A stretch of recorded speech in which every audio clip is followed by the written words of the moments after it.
जो आपका सवाल है आज का कि हार्ट के और लीवर से संबंधित बीमारियों के पेशेंट्स को कोविड में हमें क्या क्या ध्यान रखना चाहिए और हम किस तरह से उस एपिडेमिक के द्वारा इसके दौरान हम सेफली बचे रह सकते हैं। पेशेंट्स का जो ये क्वेरी है, ये बहुत लॉजिकल क्वेरी है, क्योंकि ये समझना बहुत ज़रूरी है कि आज की डेट में जैसे जैसे एज एक्सपेक्टेंसी बढ़ रही है वैसे वैसे और बाकी अपने समाज का ताना बाना जो और ज़्यादा कॉम्प्लिकेटेड होता जा रहा है, उसकी वजह से हार्ट की बीमारियों की प्रिवेलेंस का मतलब होने की संभावना तो वो बहुत ज़्यादा बढ़ गई है अपने समाज के अंदर। अब मैं आपको ये बताऊं कि 50 या 60 साल से उम्र ज़्यादा जिनकी होती है उनके अंदर ऑलमोस्ट 40 to 50% पेशेंट्स को या तो ब्लड प्रेशर या डायबिटीज़ या हार्ट की बीमारी कुछ ना कुछ ज़रूर होती है। तो कोविड एपिडेमिक के दौरान ये बहुत ज़रूरी है समझना कि हम अपने ऐसे पेशेंट्स को क्या अच्छी राय दे सकते हैं। एज ए डॉक्टर मेरा फ़र्ज़ भी बनता है इस तरह का कि ये एक एडवाइस मरीजों के पास जाए।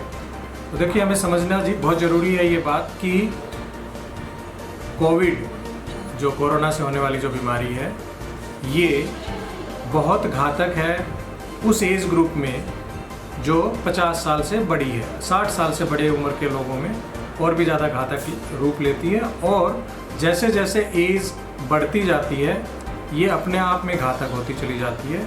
उन लोगों का आउटकम, घातक का मतलब ये है कि उनमें बीमारी का कॉम्प्लिकेट होने के चांसेस बहुत ज़्यादा है। ऐसे लोगों को कुछ चीज़ों पे बहुत ज़्यादा ध्यान देना चाहिए ताकि हम इस कोविड एपिडेमिक से बचे रहें। सबसे ज़्यादा ज़रूरी समझना ये है कि इन लोगों को इस चीज़ से बचाव करना है कि उनको ये बीमारी हो नहीं।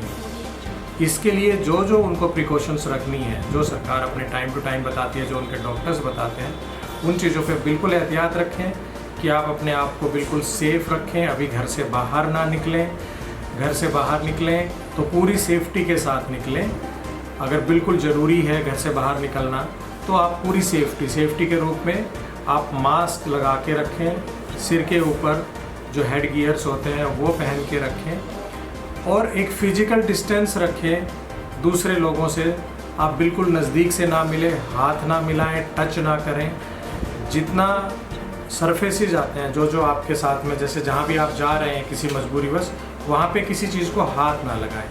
साथ में एक सैनिटाइज़र की छोटी बोतल अपने साथ हमेशा रखें, क्योंकि जहाँ भी आप किसी भी सरफेस को जब आप टच करते हैं तो सैनिटाइज़र की बोतल को आप यूज़ करें, सैनिटाइज़र को यूज़ करें और आपका हाथ को अपने सैनिटाइज़ करते रहें। जैसे ही आप बाहर से अंदर आते हैं तो आप अपने सारे कपड़े उतार कर उनको डिटर्जेंट में डालिए। तुरंत घर में अंदर घुसने से पहले आप अपने चप्पल को या जो आपने जूते पहने उनको पहले बाहर निकालिए। अपने मास्क को किसी अच्छी जगह पे रख दीजिए या उसको डिस्कार्ड कर दीजिए। जैसा आप मास्क यूज़ करते हैं उसके हिसाब से, अगर ज़्यादा हाई एंड का मास्क है जैसे कि N95 तो आप उसको 2 या 3 बार भी यूज़ कर सकते हैं। ट्रिपल लेयर है तो आप उसको डिस्कार्ड कर दीजिए।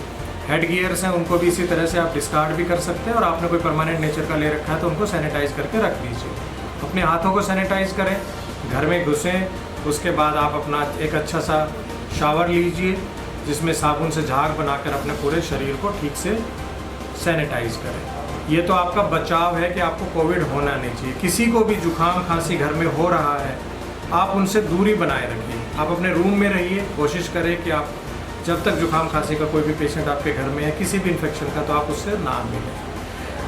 हार्ट के पेशेंट होते हुए आपको क्या क्या प्रिकॉशंस रखनी है, बहुत ज़रूरी है कि आप बिल्कुल लापरवाही ना बरतें अपनी बीमारी के बारे में। आपको अपना जो डॉक्टर से आपका चेकअप चल रहा है हार्ट का, रेगुलर चेकअप करिए, बल्कि आप अपने चेकअप जो आपकी विजिट्स हैं डॉक्टर की, वो आप डॉक्टर से सलाह लेकर थोड़ी सी और बढ़ा दीजिए, ताकि आपको थोड़ी सी भी कोई तकलीफ़ हो रही हो जो आपको शायद समझ में ना आए, वो आपके डॉक्टर को तुरंत समझ में आएगी।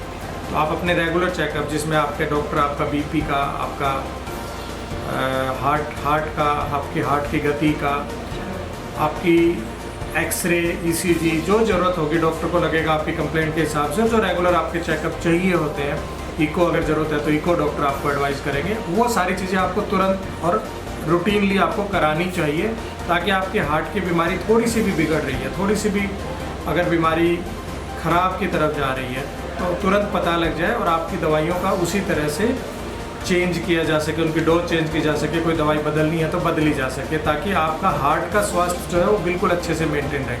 क्यों? क्योंकि अगर हार्ट आपका थोड़ा सा भी डैमेज हुआ, हार्ट ने थोड़ा सा भी काम करना कम किया, तो कोविड आपको नहीं छोड़ेगा। ये आप समझ लीजिए, कोविड आपको बिल्कुल नहीं छोड़ेगा। आपके अंदर नॉर्मल आदमी के मुकाबले में आपकी बीमारी खराब होने की संभावना 4 से 5 गुना ज़्यादा है अगर आप हार्ट के पेशेंट हैं। कोई भी तरह का आप व्यसन करते हैं, जैसे आप स्मोकिंग करते हैं, आप ड्रिंक करते हैं, तो वो तुरंत प्रभाव से छोड़ दीजिए, क्योंकि ये आपको तुरंत आपके हार्ट की बीमारी को ख़राब करेंगे। कोई भी किसी भी तरह की वाइन, बियर, विस्की, कोई भी चीज़ आपके लिए सेफ़ नहीं है।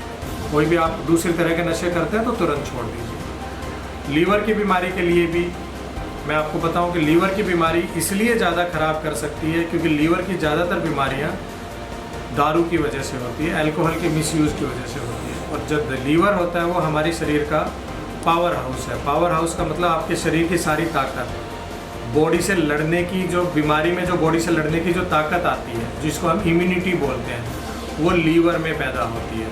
इसीलिए जो आप आजकल कह रहे हैं ना कि कोविड में इम्यूनिटी बढ़ाएं, तो लीवर स्वस्थ होना बहुत ज़रूरी है। अगर आपका लीवर स्वस्थ नहीं है तो आपकी इम्यूनिटी बढ़ ही नहीं सकती। तो लीवर के जो भी पेशेंट्स हैं, स्पेशल ध्यान रखें कि आपके लीवर के जो एंजाइम्स हैं, लीवर से जो जांचें होती हैं ब्लड की, और एक अल्ट्रासाउंड, ये ज़रूर आप कराएं। अपने डॉक्टर से सलाह लें कि आपकी जो दवाइयाँ चल रही हैं लीवर से संबंधित, हमें उनमें कोई फेरबदल की ज़रूरत है कि नहीं है, और अगर ठीक है सब चीज़ें आपकी, तो भी आप अपने चेकअप रेगुलरली और थोड़ा ज़्यादा जल्दी कराएं, और आप अपनी दवाइयाँ टाइम पे लेते रहें। धन्यवाद।